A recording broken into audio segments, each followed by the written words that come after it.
कि आप भी लोगों की तरह बात करके एक तरह से मंथन करके इसका जवाब ढूंढने का प्रयास कर रहा हूँ।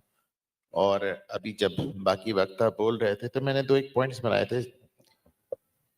देखें, इब्ने बतूता मेरे ख्याल से 14वीं सदी में भारत का उसने दौरा किया। मैं अक्सर लोगों से पूछता था कि दो एक राजाओं ने मानिए मुगलों से संधि कर ली, रोटी बेटी का रिश्ता कर लिया, लेकिन बड़ी संख्या में राजपूत नजर आते हैं, एक बहादुर कौम जिन्होंने इस्लाम स्वीकार किया। आम राजपूत, तो मुझे लगता था ये कैसे होता है। तो इब्ने बतूता बताता है कि ईद के 15 से 20 दिन पहले हिंदू जंगलों में भाग जाते थे। ईद के एक 15-20 दिन पहले से आप राजपूत घरों से और सामान्य घरों से लड़कियां उठाने लगते थे और उनको स्लेव मार्केट में बेचने लगते थे। ईद के 2 महीने बाद, 1 महीने बाद वो बेचारे लौट कर आते थे। तो धीरे धीरे उन्होंने सोचा कि भाई अपना धर्म अपना मजहब बदल लो, कम से कम हमारी बहू बेटी तो सेफ रहेगी।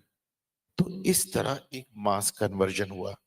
वो जमाना गया, अब ये सब नहीं हो सकता, ना होता है।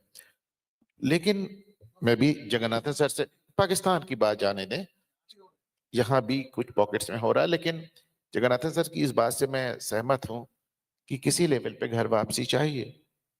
जो मैंने इब्ने बतूता का एग्जाम्पल दिया वो सिर्फ इसलिए बताने के लिए दिया कि राज्य में, स्टेट में बहुत ताकत है। राज्य जिस तरफ झुक जाएगा वो पक्ष जीतेगा ही नहीं, बहुत डिसाइसिवली जीतेगा। पाकिस्तान में अगर राज्य ने तय कर लिया है कि हिंदुओं को खत्म करना है तो हिंदू खत्म हो रहे हैं। आप देखें बांग्लादेश में अगर स्टेट ने, गवर्नमेंट ने तय कर लिया है कि हिंदुओं के साथ जो होना है वो हो रहा है। होता क्या है कि एक एक शब्द है स्टेटस को, हाई कोर्ट में अक्सर सुनाई पड़ता है, स्टे ऑर्डर। स्टे ऑर्डर का मतलब होता है जो जहां पे जैसे है वैसे ही रहेगा, कुछ नहीं बदलेगा। तो सेकुलरिज्म के नाम पे इस देश में 80 साल से स्टेटस को चल रहा है। और स्टेटस को में क्या होता है कि जिसका जहां कब्जा होता है वो और मजबूत हो जाता है। हमें अक्सर सुनाई पड़ता है, और योगी की बात बहुत होती है। आई आई कम फ्रॉम उत्तर प्रदेश। हमें योगी के राज्य में वास्तव में बहुत सेफ्टी मिली है, लेकिन अक्सर सवाल पूछा जाता है, ठीक है जब योगी नहीं रहेंगे तब तुम्हारा क्या होगा, या योगी हार जाएंगे तब तुम्हारा क्या होगा। भाजपा आज तक 40% का बैरियर नहीं तोड़ पाई है। इस देश में अभी भी एक बहुत बड़ी जनसंख्या ऐसी है, बाकी जाने दें, पॉलिटिक्स जाने दें। अगर आप कहिए कि इंडिया थर्ड बिगेस्ट इकोनॉमी बनने वाली है, बकवास है, झूठ है। सब फिगर्स को फज फज किया है, इसका कोई मतलब नहीं है। आप कहिए कि हमने ऑपरेशन सिंदूर में पाकिस्तान को हरा दिया, नहीं, आप झूठ बोल रहे हैं, आप हार गए। आप कहिए कि गलवान वैली में हमने 20 के मुकाबले 40 चाइनीज मारे, वैसे झूठ बोल रहे हैं आप, चाइना ने आपको पीटा है। तो यानी इस देश में एक बहुत बड़ी जनसंख्या ऐसे लोगों की है जो पॉलिटिक्स से हटकर इस देश के बारे में कुछ अच्छा नहीं सुन सकती, इस देश के बारे में कुछ अच्छा नहीं सोच सकती, इस देश के बारे में कुछ अच्छा नहीं बर्दाश्त कर सकती। What about them? मेरी नजर में सबसे बड़े दुश्मन वो हैं, और इनको अगर आपको ठीक करना है तो मेरी बात सुन लें। सबसे ज्यादा हमको स्टेट स्टेट पैटर्न चाहिए। हम यूनिफॉर्म सिविल कोड की बात करते हैं, माइनॉरिटी लॉस, माइनॉरिटी शब्द का कंसेप्ट खत्म करें साहब। 20 करोड़ लोग, 25 करोड़ लोग माइनॉरिटी नहीं होते। ज्यादातर मुल्कों की इतनी पॉपुलेशन नहीं है, आप उनको माइनॉरिटी कह रहे हैं। तो ये माइनॉरिटी वाला चक्कर खत्म करें। आप रातों रात इसे हिंदू राष्ट्र डिक्लेयर कर पाए या ना कर पाए, सच्चे मायने में सेकुलर तो बना दें जैसे फ्रांस है। उसके लिए भाई ना कोई धर्म है ना कोई जाति है, हर आदमी एक सिटीजन है, उतना ही कर दें। इनको जो फायदा पहुंच रहा है वो तो खत्म करें। मैं फिर से एक एग्जांपल दे रहा हूं, मैंने परसों यहां पे दिया था। वैष्णो देवी श्राइन बोर्ड, वहां पे हम लोग चढ़ावा चढ़ा के आते हैं, उससे मेडिकल कॉलेज बना है। उसका पहला बैच है, 50 सीट है, 7 हिंदू, 1 सिख, 42 मुस्लिम। हमारे चढ़ावे के मंदिर, हमारे चढ़ावे के पैसे से बने मेडिकल कॉलेज में 7 हिंदू और 42 मुस्लिम। ये तो खत्म करें। एक बार मैं एक लास्ट एक चीज कहना चाहता हूं। इब्ने बतूता कहता है कि हिंदुओं ने सोचा कि भाई हमारा अपने धर्म में गुजारा नहीं है, हमें धर्म बदल लेना चाहिए। एक बार किसी और को भी सोचने दीजिए कि जिस धर्म में वो गए हैं उसमें शायद उनका गुजारा इतना अच्छा नहीं होगा और घर वापसी ज्यादा फायदे का सौदा होगा। एक लास्ट है, उन्हें उन्हें समझ में आने दीजिए कि घर वापसी में फायदा, और फायदे वाली बात इसलिए कह रहा हूं क्योंकि जो लोग, जिनके पूर्वज डर के या फिर किसी लाभ की दृष्टि से जिन्होंने अपना धर्म बदला, यकीन मानिए उनके वंशज डर के या फायदे की नजर से फिर बदल लेंगे। वैसे जवाब नहीं दिया मेरा आपने। दे डिस्कस, दे नो, उनको पता है, आइडेंटिफाइड है, टारगेट पेंटेड है और विजन क्लियर है कि हमें इनका नाश करना है। They have to be obliterated. मैं वर्ड यूज कर रहा हूं, वो सोच समझ के। Their target is obliteration of those whom they call enemy। Example लेते, आपने उसमें काफी लिखा भी, मार्क्सिस्ट का एग्जाम्पल लेते। हमारे यहाँ कम्युनिस्ट को मान्यता दे रखी पार्टी के रूप में। वो 1942 में जो मिशन आया था,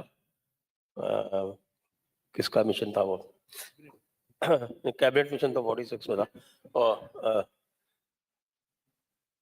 तो 1942 के मिशन के सामने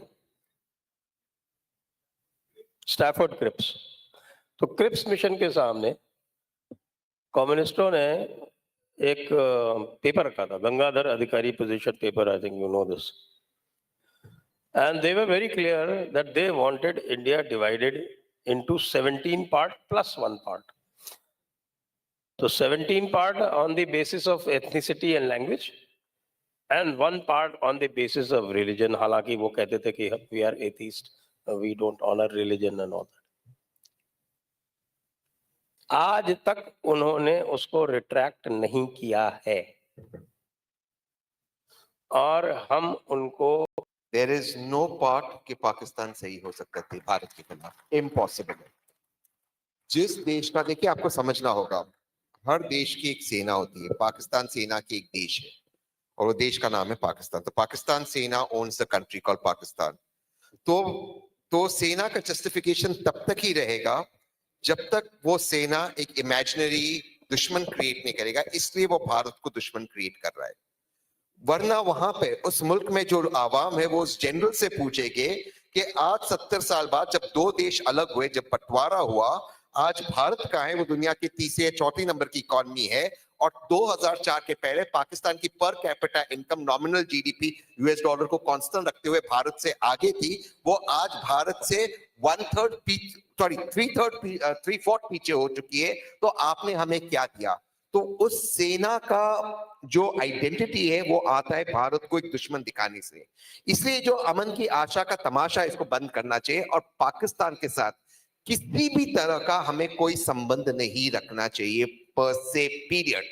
पाकिस्तान उसके मुल्क में क्या करता है, वो आगे बढ़ता है या डिस्ट्रॉय होता है, उनके लोग खुशी से रहते हैं या उनके लोग बर्बाद होते हैं, it is not a problem.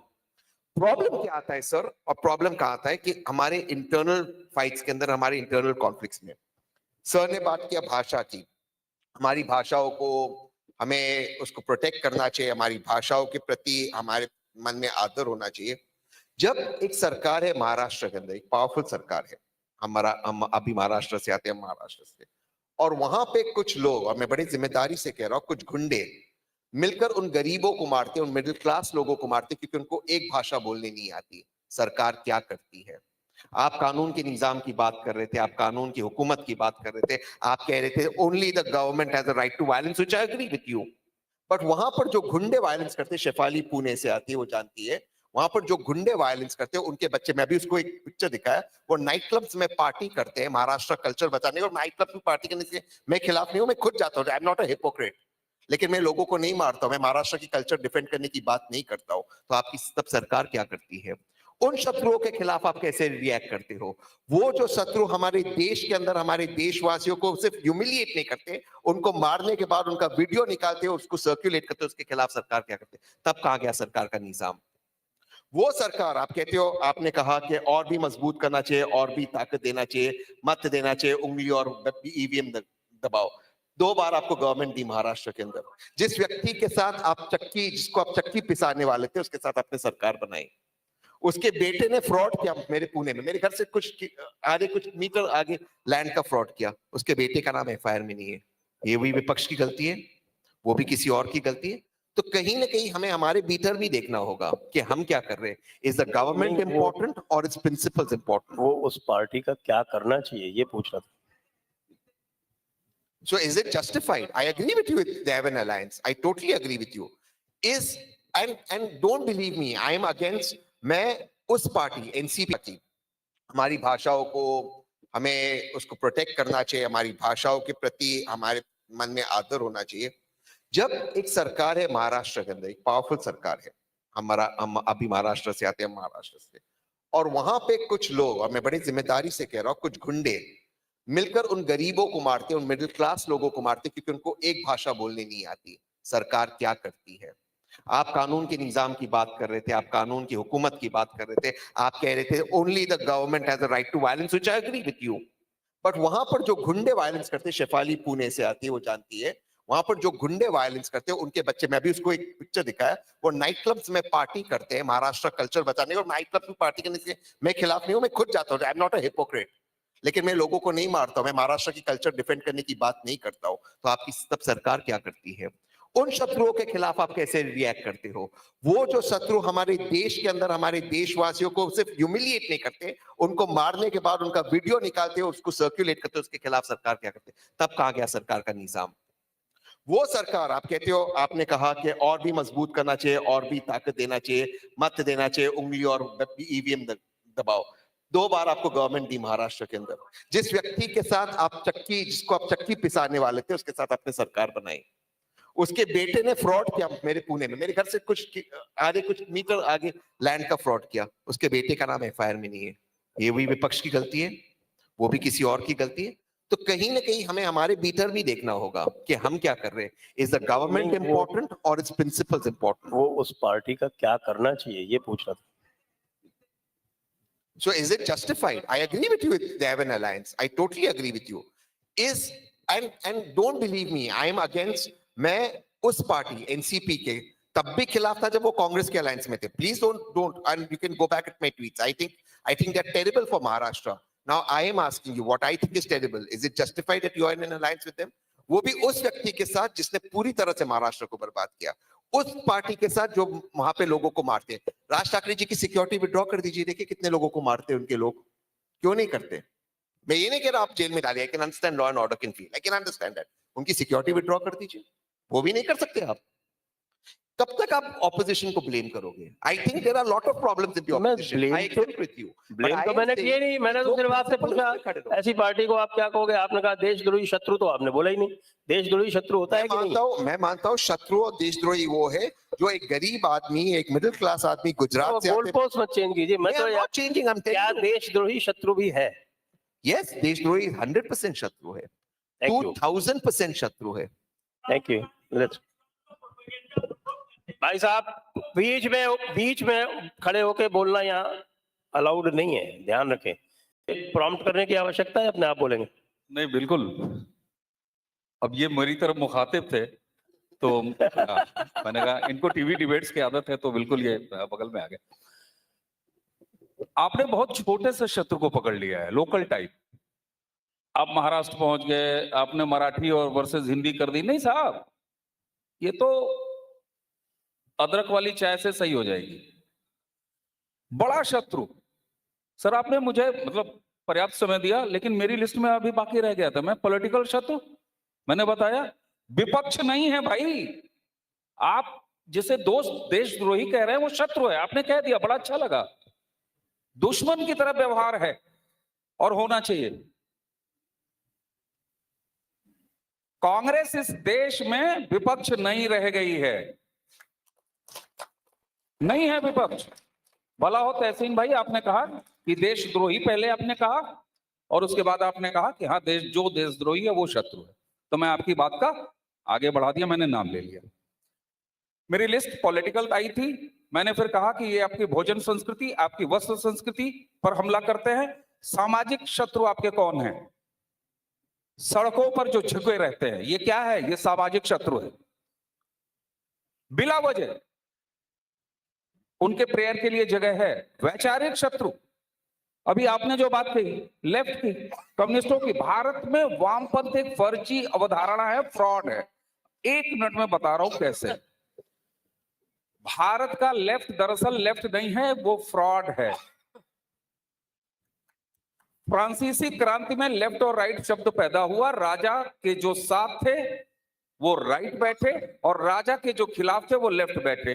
1947 में सेलेक्टेड इलेक्टेड नहीं, भारत में थोपा गया राजा जिनका नाम जवाहरलाल नेहरू था। उनके राइट मनमोहन सिंह के खड़ाऊ शासन तक आप मुझे बताइए, भारत में लेफ्ट नहीं बैठा तो कौन बैठा है? जो यहाँ का वामपंथ है। 4.5 साल कांग्रेसी सत्ताओं के साथ लिविंग रिलेशनशिप, उसके बाद 3 तलाक, 6 महीने एक दूसरे के खिलाफ इलेक्शन और उसके बाद फिर लिविंग रिलेशनशिप में रह जाना। तो भारत में जो अपने आप को वामपंथी कहते हैं, दरअसल वो भारत के सबसे बड़े दक्षिणपंथी है। भारत में अगर जल जंगल जमीन की लड़ाई लड़ने वाला, वंचित शोषित दलित इनके अधिकारों की बात करने वाला अगर कोई रहा है 1947 से, तो भारत का राष्ट्रवाद रहा है, जिसकी राजनीति आज भारतीय जनता पार्टी कर रही है। भारत में वामपंथ निश्चित तौर पर एक फ्रॉड शब्द है सर, फ्रॉड। अब ये हमारी पता नहीं कौन सी वैचारिक गरीबी थी कि उन्होंने हमें दक्षिण पंथ का एक कंबल ओढ़ाया, हम ओढ़े घूम रहे हैं उसको। इसीलिए मैं अपने आप को राष्ट्रवादी नक्सली कहता हूं। जी हाँ, मैं राष्ट्रवादी नक्सली हूं। हमें सच स्वीकारना पड़ेगा, ये हमारे वैचारिक शत्रु हैं, हमें इनका नाश करना पड़ेगा। आप इन्हें अकादमियों में क्यों रखे हैं?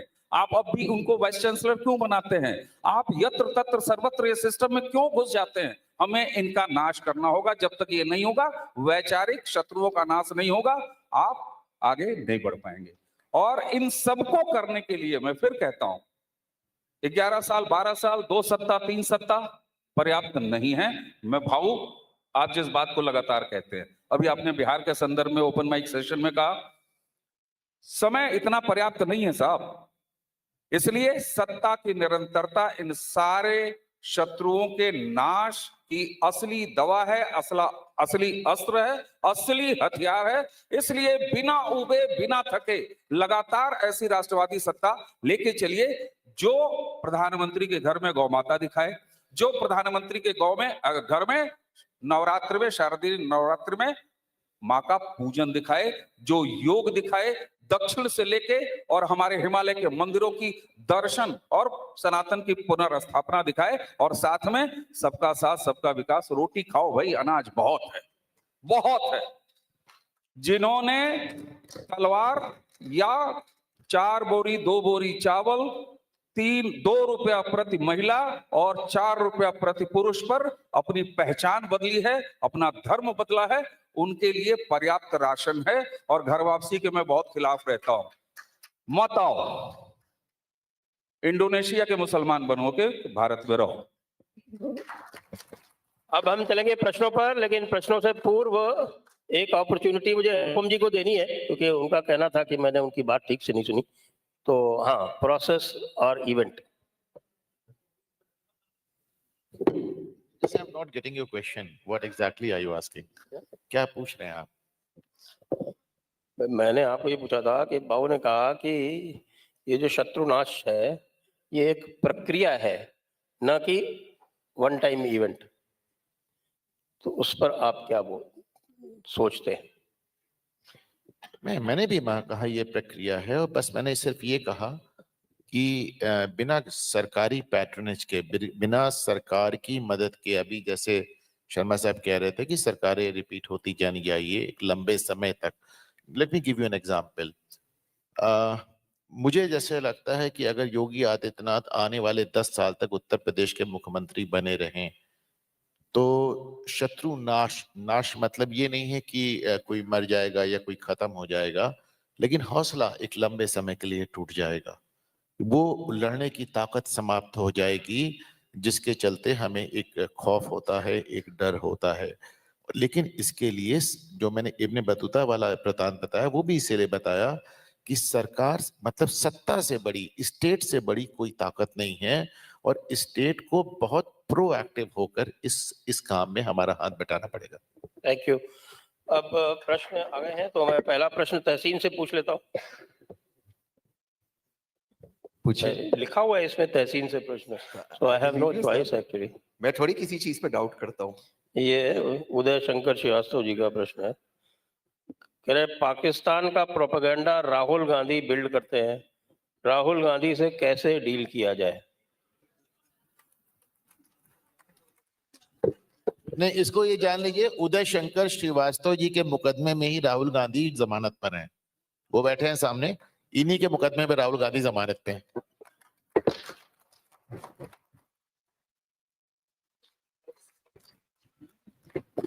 ये बीआरओ के डायरेक्टर थे, और राहुल गांधी ने जो आर्म फोर्सेस के खिलाफ बयान दिया था, तो इन्होंने मुकदमा लखनऊ किया। से हैं, आर्म फोर्सेस के, इन्हीं के मुकदमे पर। Sir, first of all thank you for your services. आपने जो देश की सेवा की, thank you sir, thank you so much for your services. देखिए, दो चीज है। As a leader of opposition, और मैं ये मानता हूं कि किसी भी व्यक्ति को यह अधिकार है कि अपने देश में क्या खामियां उनको उठाना। अगर कोई दूसरा मुल्क उस चीज को उठाकर उसके बारे में बात करता है, वो उस मुल्क का प्रॉब्लम है। वैसे पाकिस्तान ने खट्टर साहब का भी स्टेटमेंट उठाया था जब 26/11 हुआ, जिसमें मेरे दोस्त हेमंत करकरे जी शहीद हुए थे। उस वक्त के गुजरात के मुख्यमंत्री भी वहां गए थे, तब एनएसजी की ऑपरेशन चल रही थी। प्रेस कॉन्फ्रेंस किया, हेमंत करकरे जी के घर पे गए। तो आई थिंक बीजेपी ने एक एड्स निकाली थी। आई थिंक किसी भी देश को, किसी भी पॉलिटिकल पार्टी को कहना कि आप देशद्रोही हो, इस कॉन्टेक्स्ट से मुझे लगता गलत है। अगर कोई और पॉलिटिकल पार्टी कोई चीज करती है जो गलत है, तो अगर कोई चीज है जिसके तरफ से हमें क्लैरिफिकेशन चाहिए, सरकार का भी ये कर्तव्य बनता है कि विपक्ष के नेता को कॉन्फिडेंस मिले। विपक्ष के नेता का ये कर्तव्य बनता है कि मैच्योरिटी के साथ सरकार के साथ कोऑपरेट करें, और दोनों जो हमारे पॉलिटिक्स के अंदर डिफरेंसेस आ गए, कहीं ना कहीं एक सेतु बने। मुझे लगता है ये एक मैच्योर तरीका है। अब लास्ट चीज से मैं खत्म करता हूं। पार्लियामेंट सेशन चालू होने वाला, सिर्फ 15 दिन का सेशन है, तो कहीं ना कहीं हमारी पॉलिटिक्स भी ऐसी हो गई है कि इट्स बिकम वेरी रिएक्टिव। हम एक दूसरे पे आरोप करते, हम बातचीत नहीं करते। तो कहीं मैं ये उम्मीद करता हूं कि हमारे लोकतंत्र में ये चीज खत्म हो, और लीडर ऑफ ऑपोजिशन अपनी बात रखे, और कोई और मुल्क अगर कुछ करता है वो उसका प्रॉब्लम है, हमारा प्रॉब्लम नहीं है। वैसे मुझे लगता नहीं कि आपने इसका उत्तर ठीक से दिया है, लेकिन आई अंडरस्टैंड। लेकिन अनुपम जी कुछ कहना चाह रहे हैं, इसी पे टिप्पणी नहीं, करना चाह रहे हैं। मैं राहुल नहीं, गांधी पे से एक मिनट संजय जी, वो डायलॉग में आए, डायलॉग में रहेंगे। ये पार्लियामेंट नहीं है। पार्लियामेंट होता तो मुझे स्पीकर सस्पेंड कर देते, आउट ऑफ द हाउस। मैं वेल में होता। राहुल गांधी के लिए सिर्फ ये कह रहे थे कि मतलब इस तरह के जोक्स बनते हैं, मीम्स बनते हैं कि राहुल गांधी भाजपा के सबसे बड़े प्रचारक हैं वगैरह वगैरह। लेकिन एक बात बहुत सीरियस लेवल पे कह रहा हूँ, बिहार में वोटिंग होने जा रही है, पूरा मीडिया वहां पे केंद्रित है, सारी एनर्जीज वहां तक डाइवर्टेड हैं, और वोटिंग के 48 घंटे पहले बंदा पचमढ़ी जाकर एक नया इवेंट शुरू कर देता है मध्य प्रदेश में, और कह रहा है जो 3 साल बाद मध्य प्रदेश में चुनाव होगा, मैं उसकी प्लानिंग करने आया हूं। उसने पूरा अटेंशन विड्रॉ करते हुए वहां से एक तरह से डाइवर्ट कर दिया। मैं सिर्फ ये बात कह रहा हूं, प्लीज हंसिएगा नहीं, जब तक देश विरोधी ताकतों का नेतृत्व राहुल गांधी के हाथ में है, हमें उनका शुक्रगुजार होना चाहिए।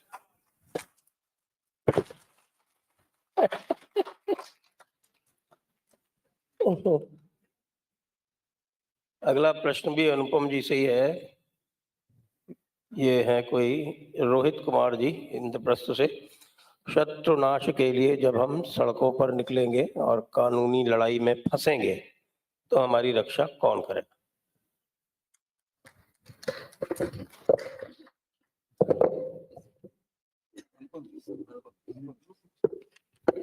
नहीं, मैंने इसका जवाब पहले ही दे दिया। शत्रुनाश के लिए मतलब अगर आप सड़कों पे उतरेंगे और कानूनी लड़ाई लड़ेंगे, ये आपका काम नहीं है। इस सब काम के लिए आप एक सरकार चुनते हैं और मैं लगातार कह रहा हूं कि सरकार को, स्टेट को इसमें प्रोएक्टिव होकर हमारी मदद करनी पड़ेगी। मैं एक चीज जोड़ना चाहूंगा, सॉरी, एक ही चीज। देखिए, एक प्रॉब्लम हमारी गवर्नमेंट्स में, चाहे कोई भी गवर्नमेंट हो, ये पार्टी न्यूट्रल गवर्नमेंट्स है या ब्यूरोक्रेसी कह लीजिए, दिक्कत ये है कि इतनी इनकॉम्पिटेंट है कि जब भी कोई फेस्टिवल होता है, खास करके हिंदू फेस्टिवल, हम जानते हैं कि पत्थरबाजी होती है, अक्रॉस द कंट्री होती है। ये बात जानते हो कि ये पैटर्न है, ये बात जानते हो कि ये हो रहा है, उसके बावजूद ये होता है। बार बार निकलना क्यों? बार बार निकलना क्यों पत्थर लेके? मुझे ये नहीं समझ में आता है, बार बार पत्थर लेके निकलना क्यों है? सर एक सेकंड, पत्थर लेकर अगर कोई निकल रहा है तो जमा भी कर रहा है, वो टेरेस पे भी डाल रहा है, कोई भी हो, कोई भी व्यक्ति हो, आपकी इंटेलिजेंस क्या कर रही है, लोकल इंटेलिजेंस।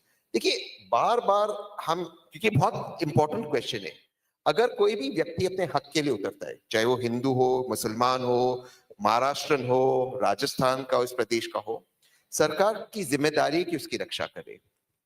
जब आप कहते हो कि कानून का निजाम होना चाहिए, only the government has the right to violence, और कोई और बार बार वायलेंस करता है, किसी भी कॉन्टेक्स्ट में करता है, और सरकार उसको डाइसिफर नहीं कर सकती, उसको रोक नहीं सकती, इंटेलिजेंस नहीं ला सकती, तो कहीं ना कहीं वो भी फेलियर है और उसको भी देखना होगा। जैसे इसमें एक बात मैं और जोड़ दूं, अभी जिसने भी प्रश्न किया था कि क्या सड़कों पर उतरे, सड़कों पर ना उतरे। मैं हर प्रोग्राम में, अपने हर चैनल पे, हर मौके पर एक बात कहता हूं, मंदिरों में भीड़ बढ़ाएं, मंदिरों में फुटबॉल बढ़ाएं, मंदिर जाना शुरू करें। आपकी वो भीड़ लोगों को डराती है। मैं कई बार बता चुका हूं आपको काशी विश्वनाथ का अपना एक्सपीरियंस, कि जब हम दाल मंडी से होकर गुजरते थे, दोनों तरफ मुस्लिम व्यवसायी होते थे, तो उनका पहनावा अलग होता था। लेकिन आज उन्हीं गलियों से जब करोड़ों लोग गुजरते हैं, तो आप पहचान भी नहीं सकते कि वो मुस्लिम है। उन्होंने अपनी वेशभूषा बदल दी। मैं एक छोटी सी चीज जोड़ दूं, अगर अनुमति हो तो एक छोटी सी चीज जोड़ूंगा जी। सवाल ये है कि छत के ऊपर पत्थर, त्योहारों पे पत्थर हाथ में फेंके जाएंगे हिंदुओं पर, ये आदत क्यों नहीं रुकती? इसके लिए पुलिस क्यों चाहिए? मतलब ये संस्कार क्यों नहीं बदलता? ये संस्कार बदलने पे बात क्यों नहीं हो रही है? उत्तर प्रदेश सरकार क्या ऐसा कर दे, पुलिस ऐसा कर दे, क्यों कर दे? क्या ईद के मौके पर पुलिस बरामद करती है हिंदुओं के घर में छत के ऊपर से पत्थर चलाए जाते हैं? नहीं चलाए जाते। तो फिर दूसरा, अपना संस्कार क्यों नहीं बदलता भाई? पुलिस के भरोसे क्यों? आप पुलिस के भरोसे सुधरेंगे? ये तो गलत बात है, ये तो होना ही नहीं चाहिए। और दूसरा, अनुपम सर, जो आपसे सवाल था, अनुपम जी, भैया आपको हमको भीड़ पर उतरने की आवश्यकता नहीं है। मैंने जब राजनीतिक शत्रु को पराजित करने की बात कही, 2 उंगलियों का काम, एक से स्याही, दूसरे से ईवीएम। कोई जरूरत नहीं है पत्थर लेके और या सड़कों पर भीड़ उतरने की। किसी सरकार को हमारी रक्षा करने की जरूरत नहीं है। हम 5 साल के लिए सरकार तैनात करते जाएं, हर 5 साल के बाद लगातार। ये सवाल बाबू से, ये कनिष्ठ जी हैं, ये पूछ रहे हैं कि कब तक लोगों को समझा कर हिंदुत्व में वापसी करवाएंगे? क्या ये नहीं होना चाहिए कि हिंदू अपना धर्म को भी महत्व दे और उस पर कायम रहे? जब हम अंदर से ही टूट रहे हैं तो कोई बाहर से कब तक जोड़ते रहेंगे? क्या वापसी? घर वापसी?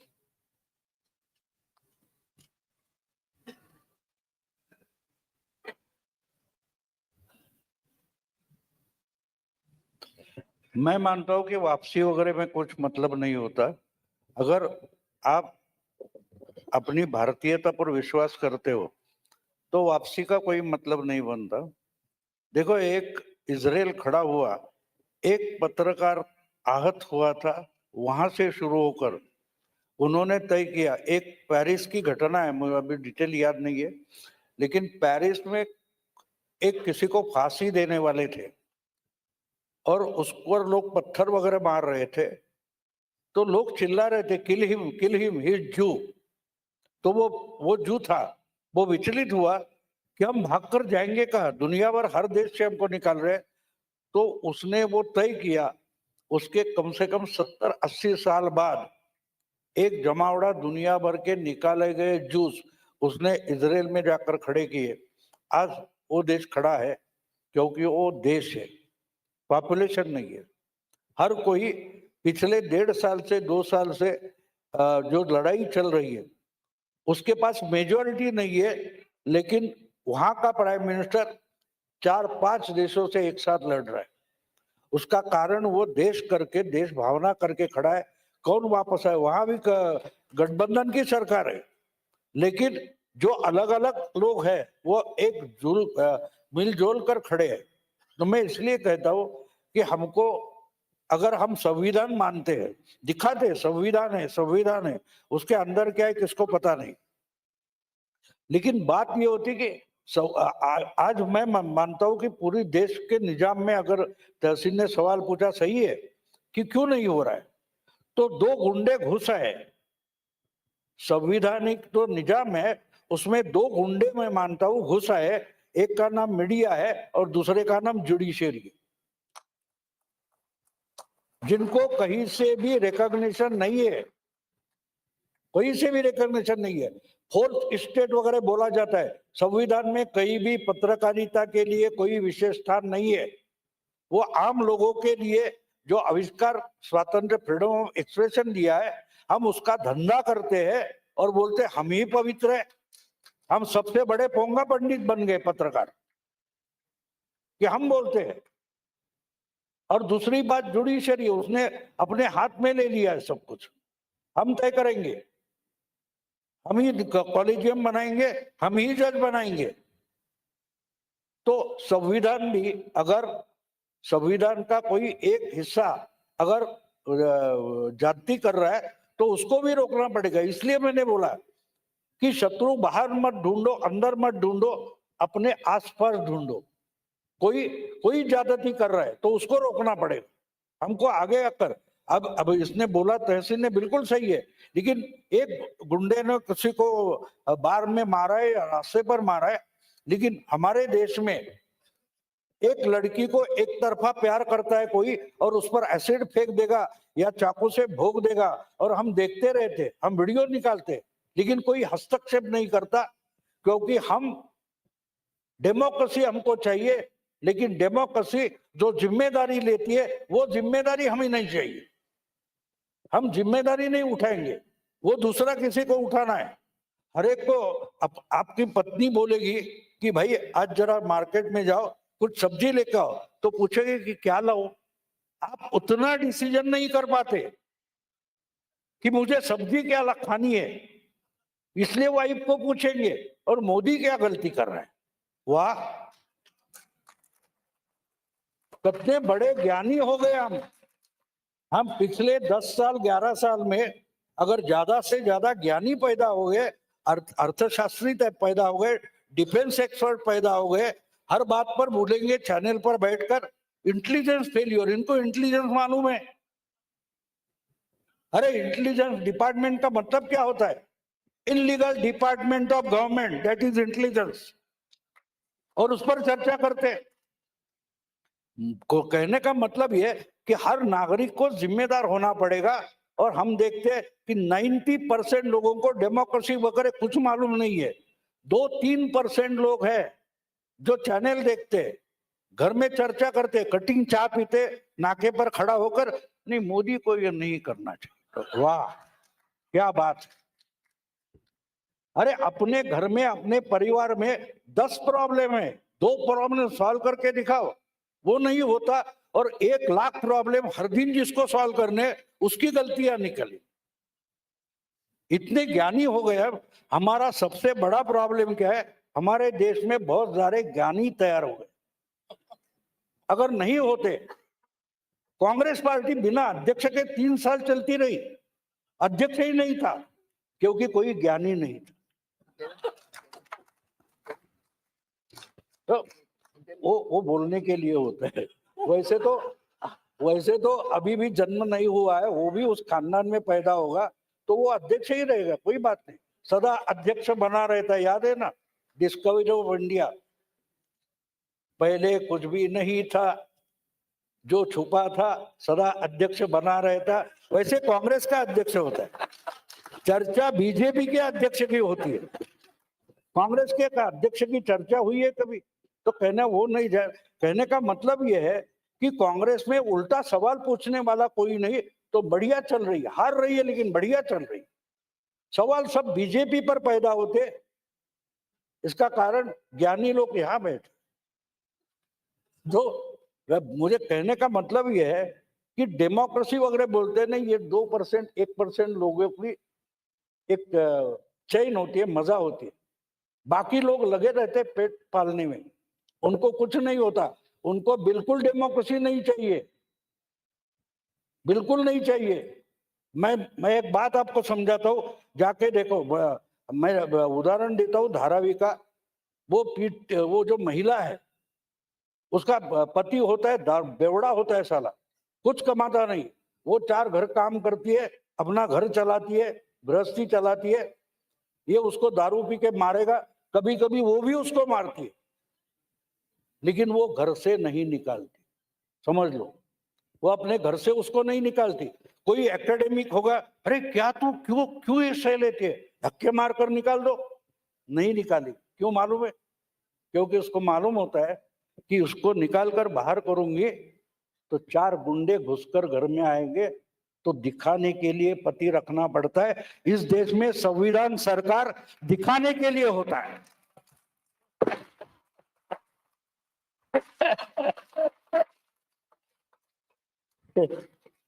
Next, Jaggi sir, Dr. Srinivas from Bangalore. Is the story of Rakta Bijasura somehow Sanghar by Kali Ma any relevant in Shatrubodh? And if so, how we can adopt it? I don't know the reference, so I can't answer that. This Rakta Bij story? नहीं मुझे मालूम नहीं। हाँ? ये तो किसी और को अनुपम जी को तो पता है ना, रक्त बीज वध। कह रहे भाई ये रक्त बीज वध की जो ये कथा है काली माँ द्वारा, ये शत्रुबोध के परिप्रेक्ष्य में हाउ रेलेवेंट इट इज? देखिए, रक्त बीज की कथा ये है कि एक राक्षस था और जब से मारा जाता था उसकी हर बूंद के साथ और राक्षस पैदा हो जाते थे। तो माँ ने एक खोपरे में उसका रक्त इकट्ठा करना शुरू कर दिया, मारती जा रही थी और उसका रक्त धरती पर गिरने नहीं दे रही थी। तो ठीक है, सरकार को माँ काली का काम करने दीजिए और सोशल मीडिया पे हम लोग वो खोपरा बन जाते हैं कि रक्त नीचे न गिरे और रक्त बीज न बने। Okay, next question to you. Next question to you. What are the 3 most, ये है Kochi, Kerala, Ramakrishnan ji. What are the 3 most important steps to achieve Shatrunash once we achieve Shatrubodh? most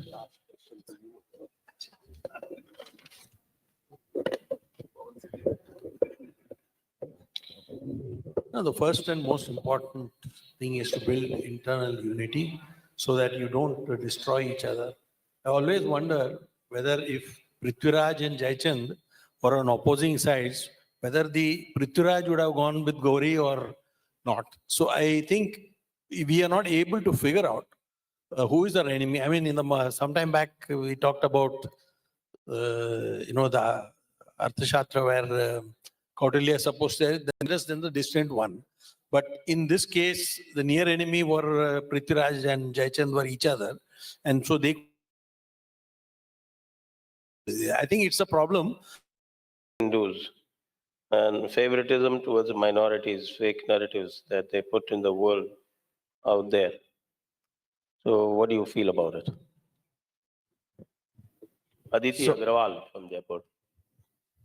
Okay, so let me divide it. First, I believe firmly, मैं ये पूरी तरह से इसमें मैं यकीन रखता हूँ कि जो भी हमारी परंपरा है, जो भी हमारे भारत के कल्चर से, और भारत का कल्चर है सनातन धर्म, उससे जुड़ी हुई परंपरा है, हमें उसे हमारे एजुकेशन सिस्टम में इनकलकेट करना होगा इन अ मॉडर्न साइंटिफिक वे। जैसे अभी हमने ऐप लॉन्च किया, I think this is fantastic, क्योंकि हमारी जो कल्चर है, हमारी जो आइडियाज है, अगर आप फॉर एग्जांपल क्वांटम फिजिक्स में पढ़े तो सारी चीजें आती है, वेदांता से सारी चीजें आती है, हमारी सनातन धर्म से बहुत सारी ऐसी चीजें हैं। और मैं एक सिंपल एग्जांपल देते, आपके बात पे आ गया होगा। One of my businesses is I invest in startups. तो एक फॉरेनर आया है मेरे पास, उसने कहा कि I have a good proposal. I said क्या? तो उसने कहा कि can you get me funding, I want to invest. बोला क्या है वो? बोला मैं नीम के टूथब्रश बना रहा हूँ, चारकोल की टूथपेस्ट बना रहा हूँ। अब इतने साल हमारी जिंदगी में हमारे जो पूर्वज थे नीम से और चारकोल से ही ब्रश करते थे, हमें कहा गया है गलत है, आप प्लास्टिक इस्तेमाल कीजिए, आप उसका स्टार्टअप लेके हमारे से पैसे ले रहे वो। So we lost our culture, we have to go back. तो उसको इनकलकेट करना होगा हमारे स्कूल में, हमारी सिलेबस में। That's the first part two it. Second part, because of pseudo secularism, I think कि एक हमें वी हैव टू अंडरस्टैंड कि हमारा रिलीजन कुछ भी हो, कल्चर एक ही है। व्हेन आई मेरे घर में गणपति जी है, मेरे घर पे नॉर्थ ईस्ट कॉर्नर में गणपति जी है। It is part of our cultural identity. Ganesh ji के 10 दिन में हम वो सारी प्रथाएं में, सारी फेस्टिवल्स में हम पार्ट लेते हैं। I am not saying it's not religious, but एक कल्चरल इंटीग्रेशन है। जब तक उसको हम मेन स्ट्रीम नहीं करेंगे, और बोथ साइड से होना है, सिर्फ एक ही साइड से नहीं, दोनों साइड से होना है। अगर हम फिल्म्स बनाते हैं, और मैंने अक्सर ये बात करी, मैं फ्रीडम ऑफ स्पीच में यकीन करता हूं, और हमें आलोचना करनी चाहिए हर चीज की, लेकिन आलोचना सिर्फ एक ही साइड की नहीं हो, आलोचना फिर करनी है तो हर साइड की हो। तो फिर हम कहीं पर रुक जाते हैं। कुछ रिलीजन्स, कुछ कल्चर्स को हम क्रिटिसाइज नहीं करते। तो we must open our mind and be accepting that ultimately जो भी हमारी रिलीजियस आइडेंटिटी है, कल्चरल आइडेंटिटी सनातन धर्म से आती है, कल्चरल आइडेंटिटी इंडिया से आती है। और जब हम इस चीज को मानते हैं कि हमारी कल्चरल आइडेंटिटी एक इंडियन की है, उसके अंदर आई थिंक ये स्यूडो सेक्युलरिज्म की जो बात होती है वो खत्म हो जाएगी। कहीं ना कहीं दोनों तरफ से सरकारों को भी ऐसी पहल करनी होगी कि जो अनड्यू एडवांटेजेस है उसको कैसे खत्म करते मेन स्ट्रीम में लाया जाए, वो ज्यादा जरूरी है। तो आई थिंक ये चीजें हैं सरकार को करनी है। First good step can be freeing the temples, सारे टेम्पल्स को फ्री कर दो। ऐसे क्यों होता है? And I am being very honest. या तो फिर सारे, क्योंकि I don't think government should run mosques and churches, and I think that's fine. अगर वो अपने चला रहे, then temple should also be free. आप बात कर रहे थे कि माता वैष्णो देवी के जो पैसे थे उससे जो कॉलेज बनी उसमें आप पॉपुलेशन बना रहे थे। So I think someway you have to take hard decisions, and you will also have to take hard decisions. और ये बात मैंने एक इंटरव्यू में की, उसके बाद थोड़ी ट्रोलिंग हुई। जब हजरत बल के श्राइन के अंदर भारत का एम्ब्लेम तोड़ा गया, I think it was terrible. That didn't represent Islam, it didn't represent Kashmiriyat. और अगर भारत के धरती पे भारत का एम्ब्लेम को तोड़ा जाता है, that is akin to an act of war. And if Mehbooba Mufti's Nepo daughter is encouraging it when she roams around the world with an Indian passport which has the same Ashok's thumb that was broken, you must take action against her, just as you should take action against Raj Thackeray. There is no if or but. But the problem is government doesn't take action against Raj Thackeray, it doesn't take action against Mehbooba Mufti's daughter. That is the problem. और मैंने ये सवाल पूछा as I end. हजरत बल shrine के अंदर मुझे मौका मिला जाने को, वहां पर बीच में एक बॉक्स है जहां पर आप पैसा डोनेट कर सकते हैं। उस पैसे पे, उस नोट पे भी अशोक स्तंभ है। तो अगर अशोक स्तंभ गलत है तो मस्जिद के बाहर प्लेग पे, तो मस्जिद के अंदर वो कैसे अलाउड है अशोक स्तंभ पैसे के अंदर? क्योंकि वो पैसे पे।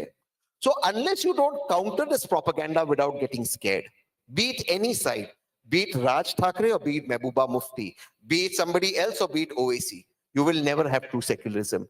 ट्रू सेक्युलरिज्म है कानून का डंडा सब पे बराबर चलना चाहिए, एक पे नहीं। That is true secularism.